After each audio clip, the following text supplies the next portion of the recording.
Olá pessoal, chegamos ao final da série sobre natação, pressão e o papel dos pais. Nesse vídeo temos como convidados especialíssimos Dr. César e Flávia Cielo, pai do nosso campeão olímpico e recordista mundial César Cielo Filho.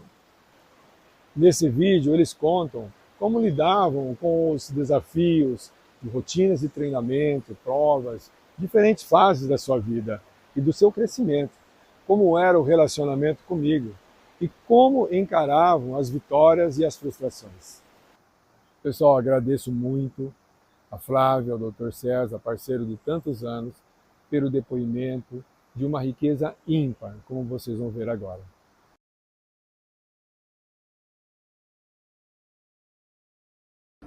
Bom dia, Reinaldo.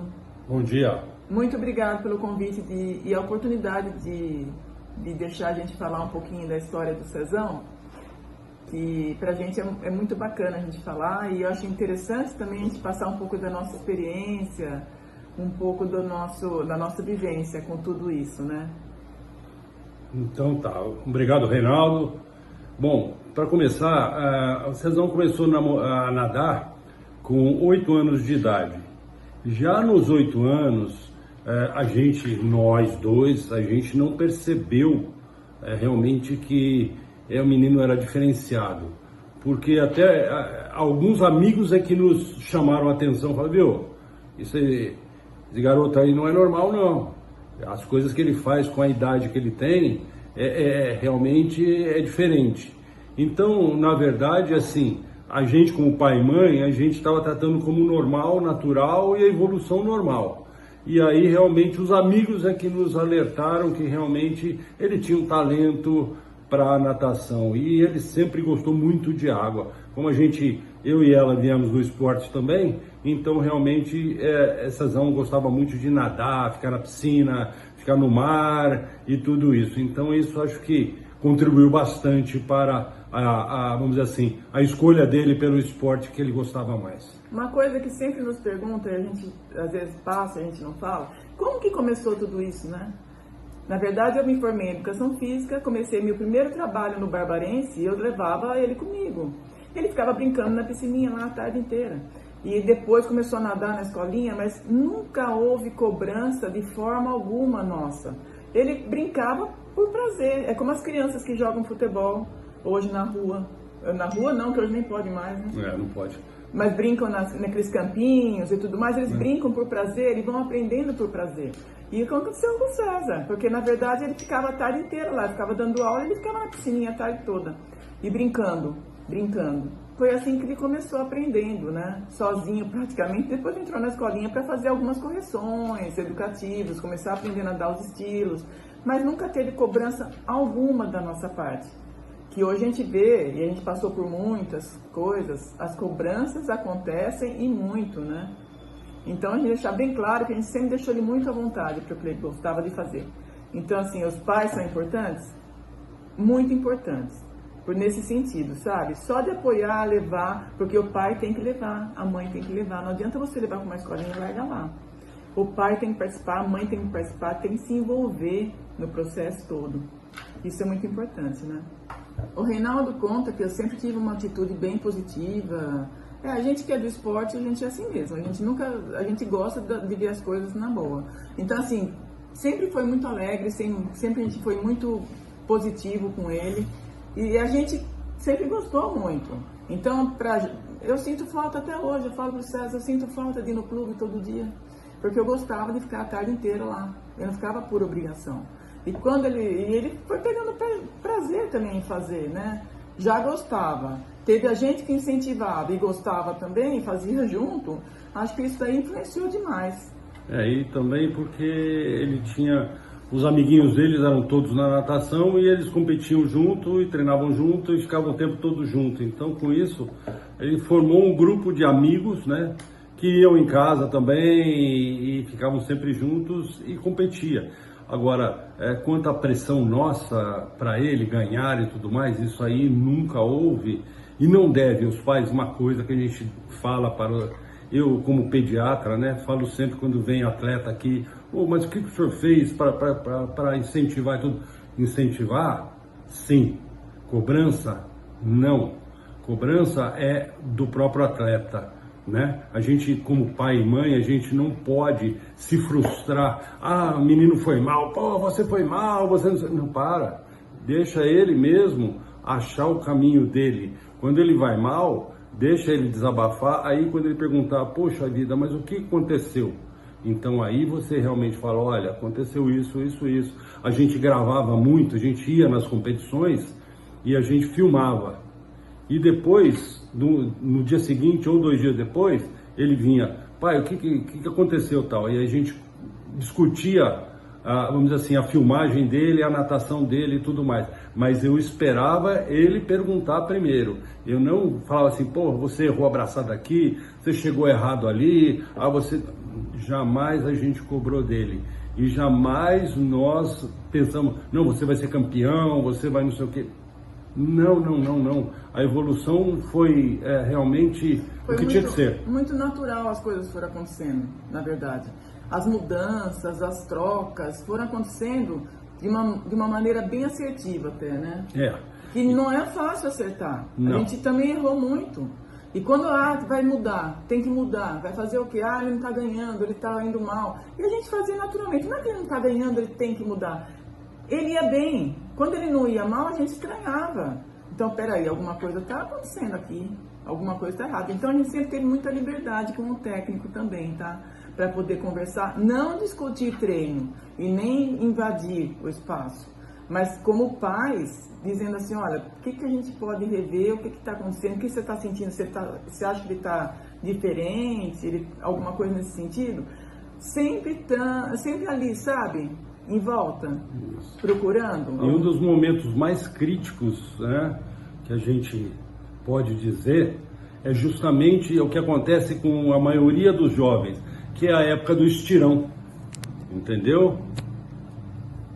Na época do estirão, que é a idade de 12 a 15, 16 anos, que a criança dá aquele estirão, depende, tem as crianças que fazem com 12, outras com 14, outras com 15. E esse exame aconteceu justamente com 14 para 15 anos. E foi uma competição lá em Brasília, né?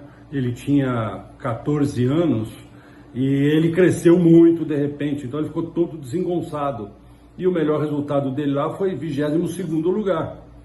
Então, alguma coisa aconteceu. O cara, ele tinha batido o recorde um ano antes, paulista, estava nadando bem, tudo, de repente, afundou. Aí, para ele, na cabeça dele também, né? E aí nós vamos conversar com o técnico. Aí conversamos, mudou alguma coisa, o treino, tal? Não, o treino, tal. O que aconteceu? Aí a gente entende. Realmente ele estava na fase do estirão e a criança nessa fase, realmente... ela fica descoordenada porque cresce muito rápido, fica meio tropeçando nas coisas, trombando nas coisas. É aquele que a gente fala assim, o cara fica meio bobão, entre aspas, né? Tá? Por quê? Porque realmente ele desconhece o corpo dele, até ele se acostumar. Então o que aconteceu? Calma, tranquilo, ele também, eu tô ruim, eu vou largar tudo. Calma, não é assim não. Aí explica para ele tudo certinho, tudo. O que aconteceu? Com 15 anos, 16 anos, 15 anos, né? No final do outro ano, o que aconteceu? Foi convocado para a seleção brasileira adulto, para nadar a Copa do Mundo. Então, evolução é respeitar o corpo e respeitar a evolução da criança, sem cobranças. Na verdade, a gente tem muita história para contar, que a gente vai contar uma partezinha dela. O que acontecia nessas fases aí? Sempre a gente dava algum estímulo diferente. Você quer parar? Você não quer fazer uma clínica nos Estados Unidos? Porque... assim, sem querer chegou no Barbariense um folder, isso aconteceu, chegou um folder lá, olha, clínica de natação nos Estados Unidos em Fort Lauderdale. Eu falei, que bacana, na universidade, aí ele já não estava muito bem e tal, a gente falou assim, olha Cezão, querem fazer uma clínica? Aí ele falou, quero. Então assim, sempre dava um estímulo bacana, vai lá para os Estados Unidos, nadar com um técnico americano, não que fosse mudar muita coisa, mas... muda a cabeça, conhece outro lugar, vê outras coisas, volta animado, porque lá o pessoal vive para aquilo, né? Então você vai lá fazer 15, 20 dias de clínica, você nada de manhã e de tarde, e nada muito. E aprende algumas coisas, técnicas diferentes, corrige, educa alguns movimentos que aqui normalmente o técnico não adianta falar, que parece que não escuta mais. Então, assim, mudanças que podem trazer aspectos positivos para a continuidade da coisa. Então, eu voltava animado, sabe? Isso a gente sempre fez. Ah, não está animado, perdeu, não está conseguindo nadar mais? Vamos ver o que a gente pode fazer diferente. Mudança de local é muito importante, às vezes, sabe? Um pouquinho só, vai fazer um curso, vai fazer... É que aqui na nossa época não tinha. Hoje já tem. Hoje tem bastante coisa para você procurar e oferecer. E eu acho bem bacana, que é uma coisa que o atleta sente diferença depois quando volta. E a cultura, né? A cultura do outro país, que é uma cultura voltada à competição, a esporte. Então, a cultura da cobrança, a cobrança no bom sentido, não dos pais, nem do técnico dele, é uma cobrança do cara externo cobrando, faça isso, faça aquilo, senão você não vai evoluir. E isso é muito importante também. Outra coisa que a gente nunca fez foi conversar antes das provas. Ó, você tem que fazer isso, tem que fazer... Lembra disso? Lembra... Não. Se ele perguntasse, a gente respondia. Mas se o César não perguntasse, nós ficávamos quietos. Nas competições, tanto a vida toda, nós não perguntamos. Nas competições grandes, Olimpíadas e tudo mais, nós nunca conversamos com ele durante a competição. Sempre foi depois que a competição acabava. Nos mundiais, na Olimpíada, nada. Ele não gostava que a interferência do mimimi do papai e da mamãe interferisse no bem-estar dele, entendeu? Na concentração que ele estava. É dele isso aí. E a gente nunca interferiu nisso também. Então, é uma coisa que a gente fala para os pais, deixa, se ele perguntar, responde. Se você não souber, vai, pesquisa e responde. Engraçado que ele só procurava a gente quando perdia, né? Porque quando ganhava, ficava longe. Então, quando perdia, vinha perto aqui, né? Porque aí podia chorar, escondido, enfim. Que chorava, tá? Chorava assim quando perdia. Então, e aí desabafava e a gente mostrava o que tinha acontecido. Então, isso é importante, os pais sempre estarem apoiando, nunca cobrando. Cobrança nunca leva a nada, porque é frustrante, porque parece que você está exigindo um resultado, e não é bem isso não. Tá? E a gente falando assim, parece que foi tudo tão rápido, e não foi. Foi passo a passo, mudança de cidade. A gente chegou a mudar de cidade por conta disso. A gente foi morar em Piracicaba para ele poder treinar no clube de campo. Então, em vez de eu ficar na estrada com as crianças, que eles estudavam em Piracicaba também, o César ficava e a gente alugou um apartamento em Piracicaba para poder ficar mais perto. Então, assim, a gente sempre se adaptou, a gente sempre procurou oportunizar ele das coisas para ele poder fazer. E sempre, não é blindar, mas assim, tudo de ruim não chegava nele. A gente barrava antes. Então, sem querer, a gente foi fazendo uma coisa que ele só nadou. Ele só precisava fazer aquilo que ele sabia fazer. E nós demos sorte. Em Piracicaba, ele foi para um time muito forte, foi com o Reinaldo já, que foi uma mudança muito grande. Saiu do Barbarense, que ele estava ainda na escolinha, já mudou para Piracicaba com um time forte. Já começou a ganhar várias coisas. Então, foi assim, foi estimulando, sabe? Foi uma coisa bem legal. Essa parte com o Reinaldo foi bem interessante, porque a gente brinca até hoje. Ele e o Cezão, um chama o outro de jovem, por causa do Reinaldo, porque jovem. Então, assim, muita disciplina, muita educação. Isso pra gente valeu, assim, totalmente. O Cezão leva pra vida, porque vira e mexe, ele lembra. Então, assim, é muito engraçado isso. Como que marca a vida da pessoa, né? Então, o esporte é tão importante, independente de ganhar. A gente, quem é mãe, pai sabe, você faz, independente do resultado. Você quer ver seu filho feliz, num local bom, com amigos bons. Ele leva os amigos até hoje. Os amigos bons dele, todos da natação. Então, a gente pensa assim, o que a gente pode fazer de melhor para o filho da gente, não é? Vamos fazer. Independente se vai chegar numa Olimpíada ou não. Meu Deus, para chegar numa Olimpíada, gente, olha, parece fácil a gente falando aqui, mas a coisa não é fácil, sabe? Então, muita calma, sempre tentar ajudar da melhor maneira possível, não atrapalhando também, porque tem pai e mãe que eu vejo que vem aqui conversar com o César, vem aqui para tomar suplemento, vem aqui para tomar não sei o quê. Não é assim, né? Calma, tem que ir com calma, né? É bem isso mesmo, tá? Respeitar, o mais importante é assim, ó, respeitar a evolução e o crescimento da criança.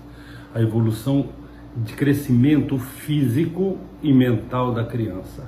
Jamais entrar em cobrança, jamais se frustrar porque o filho não conseguiu. Não, o filho não conseguiu, vamos tentar o máximo possível colocá-lo para cima, jamais cobrança. Reinaldo, muito obrigado mais uma vez pela oportunidade, viu? E quando você quiser a gente marcar algum encontro, combina com a gente. A gente vai para conversar com os pais, se a gente puder ajudar, passar mais experiências, que a gente tem muita coisa para contar. Histórias não faltam. Histórias... Muitas, entendeu? Tanto o tempo que estava com você, como depois de você, lá fora nos Estados Unidos, quando ele morou fora, tudo que a gente passou e tudo que a gente desenvolveu. E só para lembrar, é aquela coisa assim que nós temos 2 filhos, o César e a Fernanda. A Fernanda também nadava, também treinou com o Reinaldo, foi campeã da Copa Sul-Americana, foi campeã brasileira, foi campeã paulista, foi campeã em Mococa. Mas aquela coisa, chegou aos 18 anos, quando ela ia realmente virar profissional, ela falou: pai, mãe, eu não quero a minha vida do meu irmão para mim. É muita dedicação e eu prefiro estudar. Eu quero estudar, eu quero ficar mais livre, mais tranquila e tudo mais. E foi realmente, a gente respeitou isso também. Embora tivesse um potencial incrível, mas a gente tem que respeitar a decisão dos nossos filhos e fazê-los felizes. É isso. Reinaldo, muito obrigado. Abraço, viu? Abraço. Tchau. Assim encerramos em grande estilo a série sobre natação, pressão e o papel dos pais. Agradeço mais uma vez a Flávia, ao Dr. César, pela parceria fantástica e por terem acreditado no meu trabalho. A todos que nos seguiram nessa série, eu espero e ter contribuído para ajudar essa relação tão especial, tão delicada entre os pais e os filhos. Agradeço a todos e até a próxima.